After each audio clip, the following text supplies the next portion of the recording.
Ito, 13 peraso ng handheld radio, pinagkalupon ng Anao LGU sa PNP.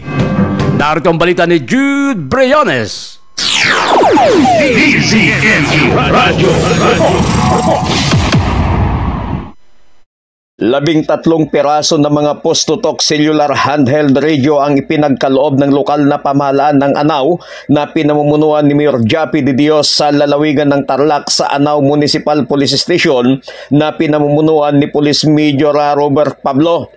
Maliban sa Anao Municipal Police Station ay pinagkalooban din ng 8 pirasong handheld radio ang mga department heads ng naturang munisipyo. Ang hakbang na ito na ginawa ng lokal na pamahalaan ng Anao Tarlac ay para sa pagpapalakas ng komunikasyon, pagpapahusay ng koordinasyon at pagpapabuti ng paghahatid ng mga serbisyong pampubliko sa iba't ibang tanggapan at ahensya. Sinasalamin din ito ang patuloy na pagsisikap ng lokal na pamahalaan ng Anao sa pamumuno ni Mayor Jappy De Dios at ng Sangguniang Bayan sa pangunguna ni Vice Mayor Concepcion Almazan upang matiyak ang epektibong pamamahala at mas mahusay na serbisyo para sa mga mamamayan ng Anao.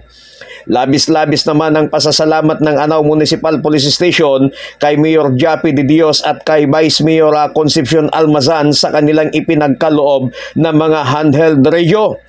Ayon kay Police Major Robert Pablo, napakalaking tulong ang mga handheld radio na kanilang natanggap mula sa lokal na pamahalaan ng Anao dahil mas mapapabilis ang kanilang komunikasyon sa pagganap ng kanilang mga tungkulin, lalong-lalo na sa panahon ng kalamidad at emerhensyang sitwasyon.